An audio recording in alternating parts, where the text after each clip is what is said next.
Anthony Fauci, who's the director of the Allergy and Infectious Disease branch of the NIH. You may have seen him on stage with Trump as he's part of the coronavirus task force. He's going to be answering some of our questions today. Let's get right to it. Dr. Mike, how are you? How's it going? Running around like a maniac here, but other than that, I'm good. I can only imagine. I heard your wife was forcing you to get at least 4 or 5 hours of sleep. I'm proud of her for doing that. Yeah, 4 hours is all I'm doing, but she's the one that's doing it. She's the one that's doing it. All right, fair enough. Well, first of all, let me say a huge thank you for joining us on the YouTube channel. Everyone in the YouTube community really appreciates what you're doing. My whole channel is about fact-checking, putting out accurate info, and you've essentially become the face for that. So huge thanks from all of us for that. Let's start by talking about social distancing. It's something that I've explained to my audience that's incredibly important. That's how we control the spread of this virus, the run on hospitals. There's been a lot of talk recently about curtailing that. I'm curious not so much about the date because, as you said, the virus doesn't have a timeline. What is the yardstick that we're going to be using to measure when it may be safe to curtail the social distancing? Is it number of those who are ill, fatalities, hospital preparedness? What say you? Well, it's a combination of things, and it's going to be different through different regions of the country because you can't look at it as unidimensional. I mean, New York is clearly different from Washington, and it's clearly different from Alabama. But the indirect answer to your question, you look at two things. You look at the kinetics of the outbreak when you're in the middle of an outbreak. So once it starts reaching that point of plateauing a bit and coming down, you don't want to stop the social distancing, but you may be able to relieve the restrictions on movement in order to get basic supplies to people so that they're not just locked down. If you have an area that has very few cases, what you want to do is you want to test a lot in that area to get a feel for what the penetrance of the virus is. And when you get an individual case, you want to immediately identify it, isolate it, contact trace it, and get it out of society. If you do that efficiently, you may be able to open up that community because you're doing good containment. You know, the two major pillars are containment, where you try to stop the spread, and the other is mitigation, when you say, oh my goodness, it's here. What are we going to do to prevent it from getting worse? Do you think that there would be any conditions where you think politicians may act too soon and start saying, let's start opening up some of these restrictions? What would happen in a red alert type scenario like that? Well, I think that would be unfortunate, and that's the thing that we advise against. If you do open up too soon, you could have the perverse effect that as it's going this way, then it starts going back up. Sure. And then you essentially compound the need for the kind of things, respirators, ventilators, hospital beds, ICU, things like that. You've talked a little bit about seasonality, the possibility that this virus may go away for the summer, may return in the fall, certainly not a definite. But if that were to happen, what preparations can we take as ordinary citizens for the fall? And myself as someone who's on the front lines as a family medicine doctor, what can we do? Okay, first of all, if that happens, and to be honest with you, I think it's going to happen, I really don't see something as robustly transmitted as this disappearing the way SARS did, particularly if we start to see an increase in infections in the Southern Hemisphere, Southern Africa, places like that, now as they enter their winter, which means for sure a cycle will come back. That means that as we go down in our cases, we've got to use that time to prepare that it doesn't happen to us to the extent that it did the first time around. That's why we've got to do the vaccine development that we're doing. We've got to do clinical trials in drugs, randomized controlled trials that prove things work, as opposed to maybe they're going to work. Those are the things that we need to do, as well as get the kind of testing capabilities so that you can do good containment without waiting until it gets into mitigation. We may have a window, and it's not going to be over. We're going to breathe a sigh of relief when it starts to go down, but we need to gird ourselves that it may come back. You mentioned the clinical trials. There's hundreds of clinical trials going on right now, testing all sorts of combinations, remdesivir, hydroxychloroquine, even plasma transfusions are all on the table. I know that we don't have any randomized controlled results yet. Do you have a medication or a treatment that you think is a front runner at this time? Well, you know, we have a remdesivir trial that we do have a randomized controlled trial. And I would hope that within the next couple of months or less, and I would say or less, we're either going to get an efficacy signal, then we could say, well, let's do it. Let it rip with that drug, or we're going to get nothing. And then we'll say, get it off the table and stop wasting time. Sure. But I think that's going to be reasonably soon. Okay. And also the plasma transfusions, immune globulin, those kinds of things, monoclonal antibodies, they're all going to be going into testing. Okay. When I meant about the randomized controlled studies, that we don't have the results to those studies yet, because that's why it's difficult to pick a front runner. Yeah. We don't have the results. Yeah. The N is not big enough yet. When we get a big enough N, we'll know. Absolutely. We need them powered. Young people, they seem to be more affected, or at least that's what the media is telling us here in the United States. Is that true? And if so, why here more than in China? That's a good question. Everybody knows that the original China data made it look like young people virtually never got involved in a serious way. Then as we start getting into Italy, looking a little bit more like us, France, European countries, and ourselves, we're starting to see individuals in their 30s and 40s. Now, if you look at them, still, many of them have underlying conditions, even though they're 30 or 40. They have diabetes, they have hypertension, they have things like that. But if you look closely, you will see that there are young people who are otherwise well, who can get seriously ill.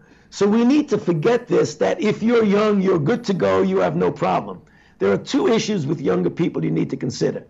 A, you need to avoid infection, just like everybody else, not only for your own health, but even if you get trivially involved, you can be a vector that would ultimately infect someone who does have a real risk of serious conditions. It's kind of like the young, healthy 25-year-old gets infected, goes home, infects grandma and grandpa, or a 40-year-old uncle who has metastatic disease on chemotherapy. That's the problem. There's been some talk about the possibility of reinfection with COVID-19. Now, do you think that this is more an issue with testing, that the test remains positive, or are they truly being infected for a second time with the virus? You know, I don't know the answer to that 100%, but I would be willing to bet on my experience, and I'll bet your experience, that any virus that you have, if you do well, recover and clear the virus, if it acts like any other virus, you're going to have lasting immunity. Sure. You're not going to get reinfected. Yeah, the way that I've thought about it is there's certain illnesses where you get lifelong immunity, chicken pox, measles with your 2 vaccinations. So maybe this won't be lifelong immunity, but to say there's none where you can get reinfected in 2 weeks, something seems off. No, that's inconceivable to me that that's the case. Okay. I mean, you're going to have some degree of durable immunity. You're right. It may not be 50 years, but it's certainly going to be a matter of a few years. Sure. Right. For myself as a healthcare provider, this is something my hospital system even asked me to ask you. When is it safe for us to return to work once we've either tested positive for COVID-19 or, you know, with a lack of testing kits, had an upper respiratory viral illness where we don't know if it was COVID-19? When can we return? Is it when fever subsides, 24 hours after fever subsides, or do we do a full 14-day or 21-day quarantine? If you are a healthcare provider or someone who is in a critical infrastructure and you need to get back to work, to assume that you're infected, what you can do is that you can wear a mask, take your temperature daily, monitor yourself. If you get symptoms, get out of circulation. If not, assume you're infected, but do it in a way where you don't infect anybody else. Otherwise, every one of our healthcare providers are getting exposed every day. They can't assume they're infected. They've just got to go to work. And that's one of the things we're going to be recommending. Makes sense.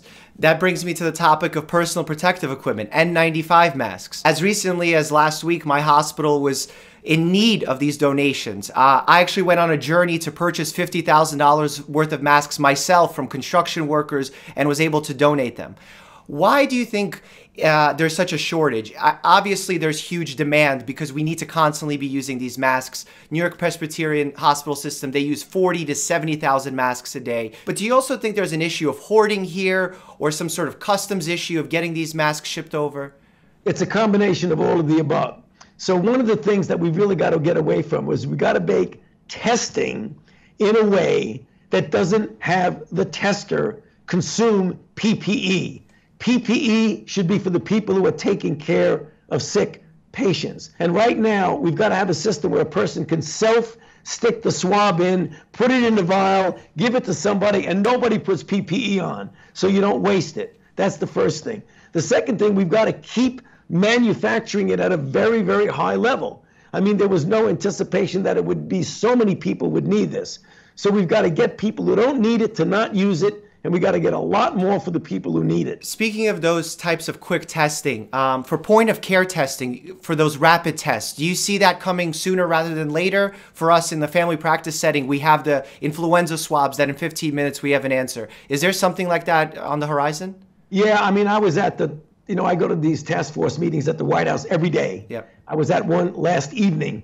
That was a topic of conversation. How are we going to scale these up and get these going? I can't give you a time frame, but there's a lot of enthusiasm about getting the private sector to really scale that up. America and Italy seem to be disproportionately affected to other nations that are even closer to Wuhan, China, which seems to be the epicenter or the original epicenter of this virus. Why do you think that this happened here in the US and in Italy so much so than other nations? Well, I think because people travel here and travel to Europe and Italy a lot, I think we really saved ourselves a real bad bullet, if you want to call that, by very quickly shutting down the influx of cases from China. And then something that was very controversial, you might remember, when we shut down influx from Europe, because, Europe is the new China. There's some numbers that you may be aware of that are really extraordinary. About 60% of all the infections now, if you talk about New York City, how we're getting influx from other countries, particularly China. That's how New York got hit so badly. New York, I mean, I'm a New Yorker, in case you haven't figured it from my accent. But about 56% of the new infections right now in our country are in New York City. New York City has more than half of the action. It's a big city. It's a robust city. People come and go. I think that's the reason why the United States is getting hit, because of the kind of country we are. It makes sense. And I live a few blocks away from Times Square. My windows actually look at Times Square. And I think there's also a statement of something to celebrate, the fact that there's so much solidarity. This past Saturday, 9 p.m., there wasn't a soul in Times Square. The fact that we are coming together and doing the social distancing is not something talked about in media, and I think it should be highlighted. We are doing a good job, especially under these crazy circumstances. Would you agree? I totally agree. I was going to say I am amazed, but that's the wrong word. I am impressed. Proud. I shouldn't be amazed. I shouldn't be amazed because the American spirit is amazing. Yeah. But in fact, what I see here in Washington, D.C. is the same thing. I mean, people are doing things in a calm way that I just think is wonderful. For sure. Really is.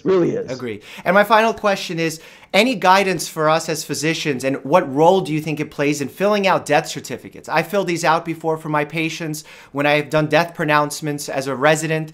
If a patient has CHF, they come in with a congestive heart failure exacerbation, but they also have a viral illness at the time.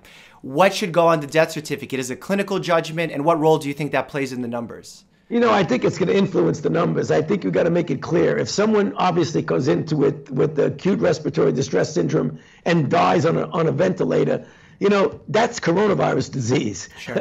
You got to make sure it gets onto the death certificate. Okay. Yeah, because I've seen countries that have been having low numbers of COVID-19 mortality, but then their numbers of pneumonia cases spike, and are you just changing what's on the death certificate there, right, and that's impacting those numbers? Right. All right, well, thank you so much, Dr. Fauci. Very much appreciate your time and everything you've done for our nation. You're a voice of reason in a much-needed time. Thank you. It's very much of a pleasure to be with you. Keep up your good work. Thank you. In the trenches is important. Keep it up. Dr. Fauci's amazing at fact-checking, especially presidents. He's served 6 of them. Now, I tried my hand at fact-checking politicians. Click on the video here, or if you want to have a good laugh, click here.